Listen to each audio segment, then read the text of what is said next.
સાંજના 5 વાગી ગયા છે.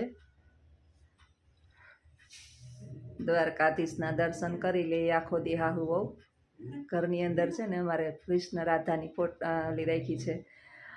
એક છબી, આ છબી નથી, આ લાદી છે. આખી ને અંદર ફિટ કરાવી દીધી, રિનોવેશન કરાવ્યું ને ત્યારે. આને ક્યાંય ગરમી થાય ને તે હક નથી. આને બાને બિચારાને હળિયાપટ્ટી કરે છે. કામ બધું કરી લીધું, હવે ઉપરનું કામ બાકી છે. બાનું મસ્ત બેડ તૈયાર કરી દીધો, આ બધું તૈયાર કરી નાખ્યું, રેડી બધું કામ પતાવી દીધું. હવે નીચેનું કામ તો કમ્પ્લીટ થઈ ગયું.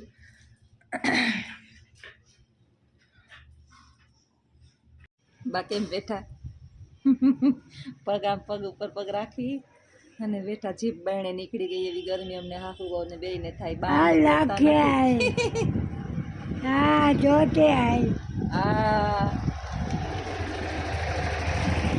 જતી ગરમી ત્રાહી મામ કર્યા છે. ગરમી તો કરવાની થઈ હોય. બહાર જરાક ઠંડી હવા આવે, બાયણે પાણી બહુ છાંટીએ ને હતી, પણ થોડું ઉડે ભેગી એટલે આખું હરખી ખુલે નહીં, થોડું ઉડેતી. બહાર તો હવા આવે હો, બાયણે બેહીએ તો હવા આવે. આપણે બહાર બેહીએ તો હવા આવે નહીં?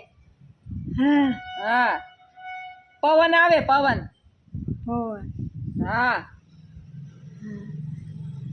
ચાઈ જવું ને પાણી. હા, 4-5 ગોલું મારતા પાણી સાઈડ કરે એટલે બે મજા આવે. હા,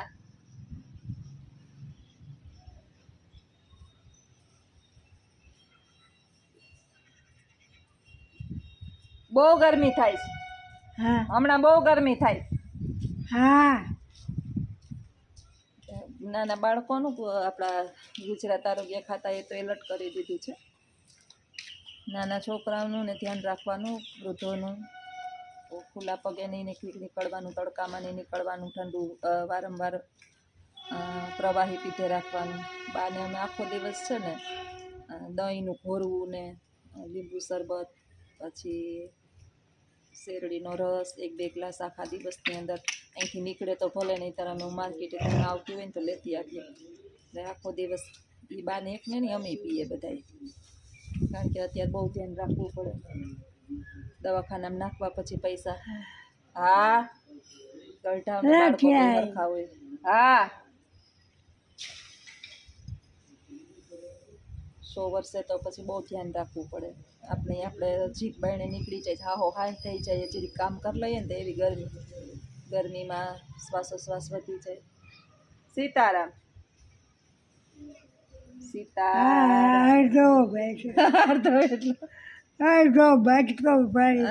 કોને બટકો ભર્યો?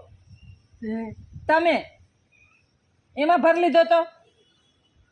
આમાં ભર્યો બટકો વેઢલામાં? હા, લે જા.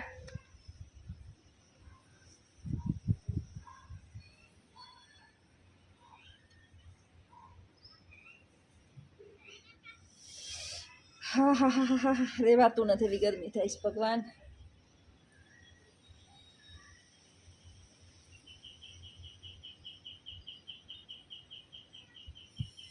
રમતું કરી રાખે.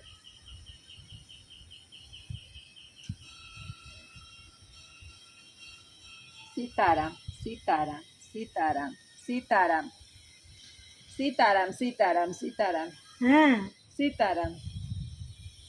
કે જોઈએ ને રમત ચાલુ હોય. હાથ ખંચવાડે રાખે, પગ ખંચવાડે રાખે.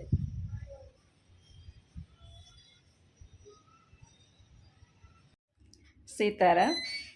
આજે ભગવદ્ ગીતા વાંચતી હતી ને હું, તો એક સુંદર મજાનું વાક્ય મને એમાંથી યાદ આવ્યું, ભગવાન શ્રી કૃષ્ણનું, કે જ્યારે આ દુનિયાની અંદર કોઈ પણ વ્યક્તિ તમને કષ્ટ આપે અને તમારી આંખમાં આંસુ આવે તો તમારે દુઃખી થવાની જરૂર નથી.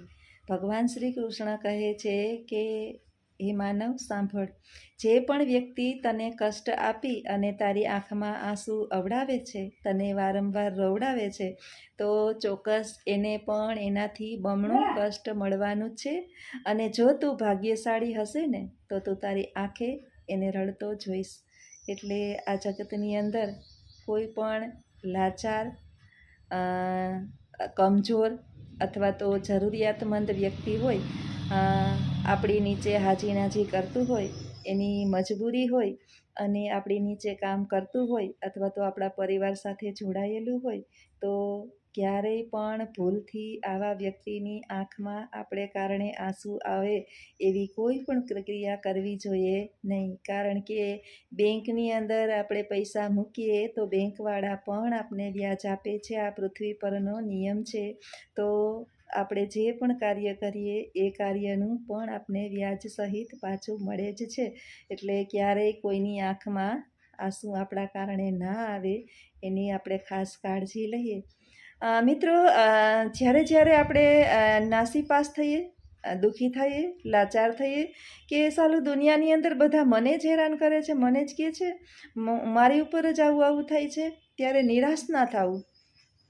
હંમેશાને માટે એક સારા પુસ્તકનો સહારો લઈ લેવો. કારણ કે પુસ્તકથી મોટો મિત્ર આ દુનિયાની અંદર આપણો કોઈ જ નથી. અને આપણો તો ભારત જે છે એ મહાન ધાર્મિક પુસ્તકો અને ગ્રંથોનો દેશ છે. એકથી સુંદર પુસ્તકો તમને જોવા મળે.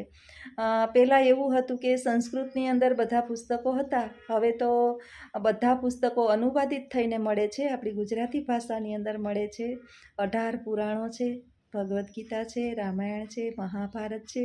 108 ઉપનિષદોમાંથી ઘણા બધા ઉપનિષદો અત્યારે ઉપલબ્ધ છે. એ એક ઉપનિષદો તમે વાંચો, જ્યારે પણ ફ્રી થાવ ત્યારે વાંચો, તો જીવનને કેવી રીતે જીવવું એ ખરેખર આપણને ખબર પડી જાય. અને જીવનમાં ક્યારેય પણ દુઃખની રેખા આપણી કપાળ ઉપર દેખાય નહીં, આપણા મોઢા ઉપર દેખાય નહીં. એટલે પુસ્તકોનો સહારો હંમેશાને માટે લેતા શીખી જાઓ.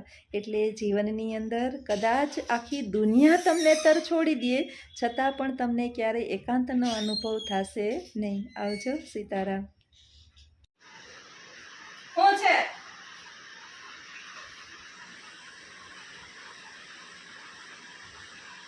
શું છે?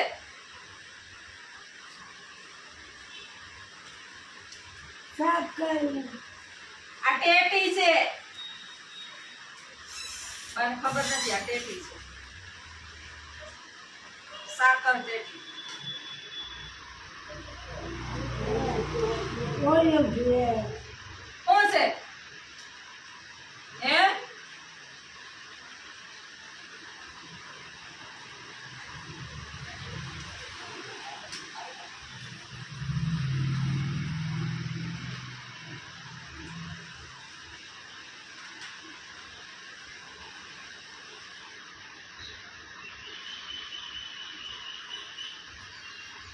ખાવી?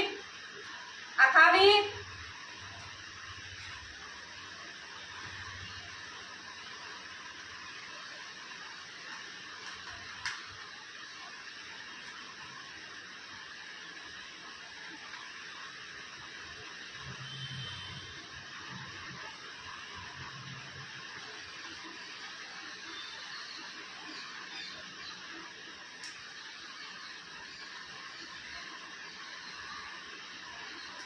પાટકો લઈ આવો.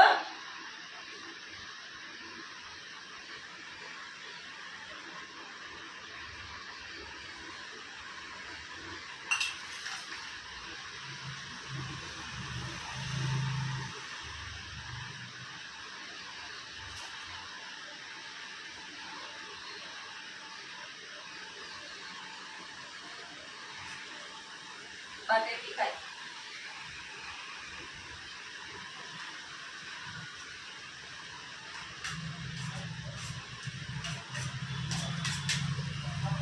કેવી છે? કેવી છે?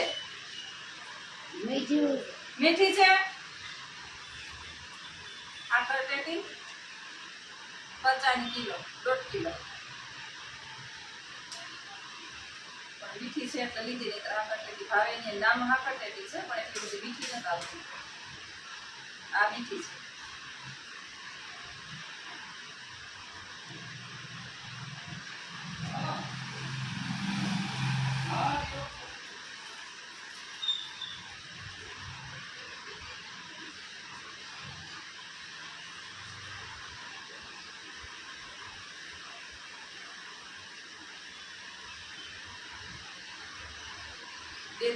કા બે છે તો વાંધો નહીં. ખાવી હવે હવે ખાવી એક એક ખાવી ખાવી હવે નથી ખાવી.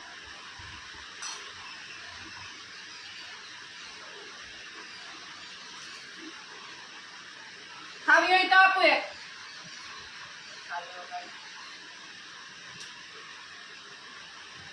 આ ઉનાળામાં છે ને આખર ટેટી ખવાય પણ સારી હોય તો, અને રાત્રે ઓછી ખાવાની, દિવસે ખાઈએ રાતે આનો ઓટકાર આવે પાછા.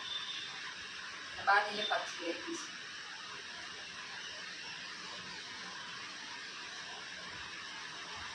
પાણીનો ભાગ વધારે હોય.